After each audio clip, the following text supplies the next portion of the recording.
naona tuko live on Facebook and on YouTube at Hope FM. Team online, I'll request that you update me whether napatikana poa pale kwa picha and whether I'm audible, all right? Now this week, by the grace of God, we'll be getting into scripture as always. And I'd like for us to consider a matter that I've titled Refreshing the Weary Soul. All right? We shall consider this maybe a 3-part series or 2, however God leads us. And I know that we will be blessed. Now, as we get to the close of the year, sometimes we encounter that end of year fatigue. That nimekuwa nikijituma the whole year. I've been up and down, ensuring that things are happening at work, with my spiritual life. I'm trying to balance family. I want to put up on Dani some leisure time. You know, I'm trying to go to the gym. Yeah, I saw a certain video, a very funny one. Yeah, someone, one of the content creators hapa Kenya, akisema, this is me trying to fit in everything that needs to be done before the close of the year. Nafaa kuvisit rafiki fulani, need to link up with my parents, my siblings, my in-laws. Anyway, and so you find that by the time we are getting to the close of the year, kuna vile you're feeling really tired. Now, you can be physically tired, which is okay because work, as it is dictated by scripture, Genesis pale 2:3, after the fall, your work was introduced. Let me call it labor. And so, if you're not getting quote-unquote tired from work, there is a problem, because if you're not working, you should not eat. And so you find that because of kujituma, you can get fatigued. And that is why we encourage each other to find some time and rest. Neza kuwa a week, neza kuwa a couple of days, especially during this season. Employers will give you some time off. Ama wewe mwenyewe, you are the employer. Please give yourself some time off to just rest. But I want to talk about when you feel tired in your soul. I'll be explaining that shortly, because there is some sense of fatigue that unapata even when you try and sleep, you try and travel, interact with people, still you feel very tired. Now that weariness can come upon you, and if you're not careful, you might find that the enemy uses that to attack our lives. And that is what I'd like for us to consider these few days. And I believe that God will bless us. Lona Lihemo, Janet, Jacob Ledama, Mr. Cheniki, Captain Karibu, Kim Chege, Collins Omondi wanasema tuko sawa. All right? Daniel chapter 7 verse 25. I'll pull a scripture there, and then we'll try and dig into the word a little bit.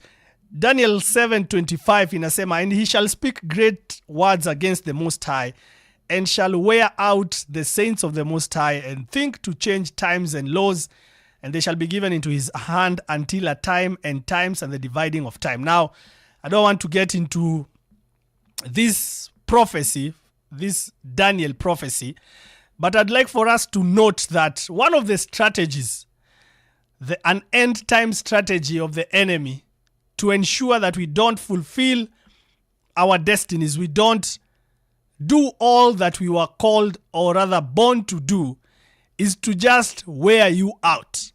Other versions will use the word persecute, but I like to consider this one that says to wear you out, because there is a way the enemy can attack you, not because he is interested in just ensuring that your life is wasted, but just to wear you out so that you will not see what God is doing at a particular time. War is very expensive. Let me use that. Even in the natural, war is very expensive. There is personnel, there is communication, there is artillery, war is very expensive. And so the devil understands that if I can attack non-stop for a certain period of time, especially when you're on the verge of a great breakthrough, You may not refuse to pray. You may not neglect your spiritual duties. But if he is able to just wear you out, he knows that the job is done, because there is some level of stamina, of spiritual energy that is required for us, especially to go into new levels or to step into new seasons.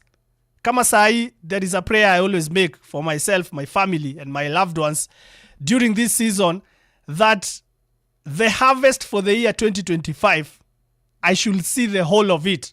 Scripture says in the book of Psalm 65 that he crowns the year with a bountiful harvest, and all my pathways drip with abundance. So the crowning of the year comes with a harvest. That is to say, my labor for the year 2025, I can see a harvest. I can see that I gave myself to prayer, and here are the results of prayer. I gave myself to diligence at work. Here are the results. May not be a promotion, but there are certain goals that I've set for myself, and I know if I've not hit that target, I have not gotten a harvest. And so the devil can ensure that he distracts us with unnecessary warfare just to wear us out. Uchoke tu.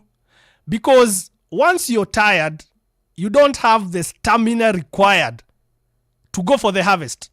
Judges chapter 6 talks about the Israelites before Gideon is introduced, that every time they went out na wanalima wanapalilia vizuri, the Midianites and other sons of the east, the armies of the east, would wait for the harvest season and they plunder them.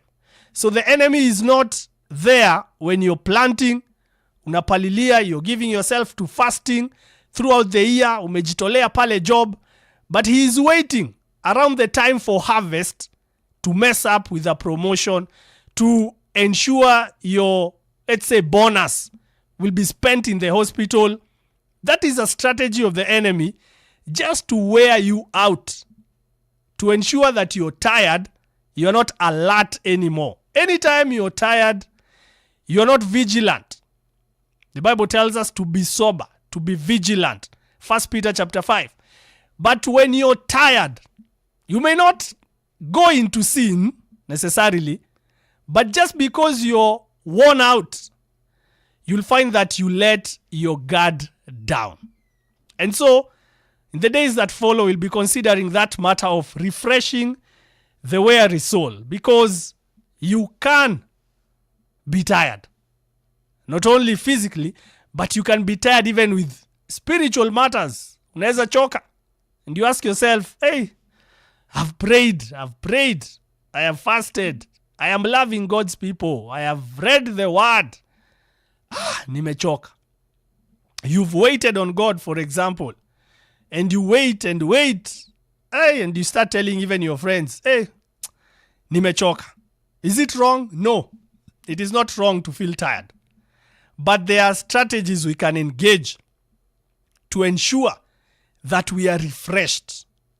All right? Especially time kama hii, that we are getting into a festive season and you'll have some time in your hands.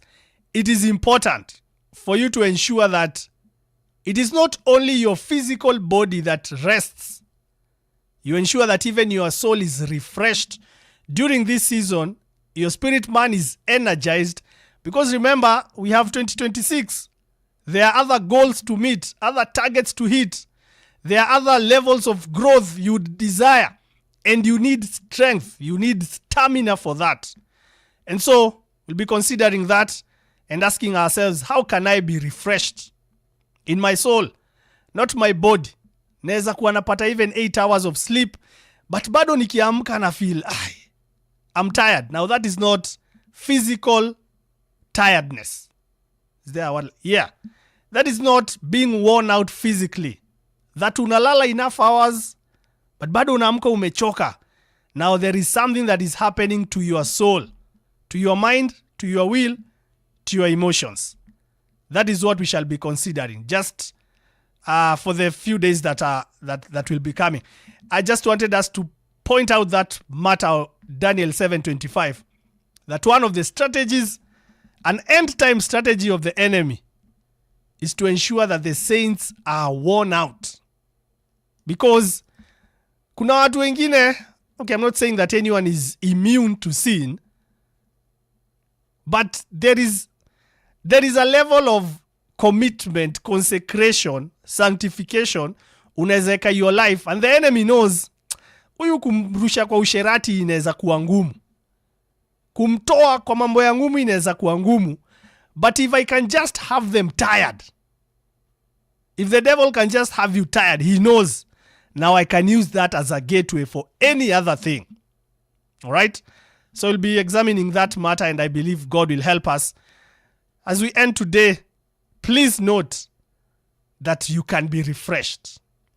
You should not remain in a perpetual state of tiredness. No. You need to be refreshed, re-energized, strengthened again to be able to face even the new year. All right?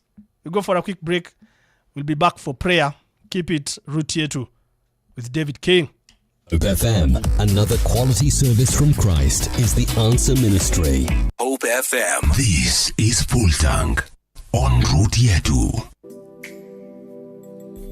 Unastahili kuabudiwa, unastahili wewe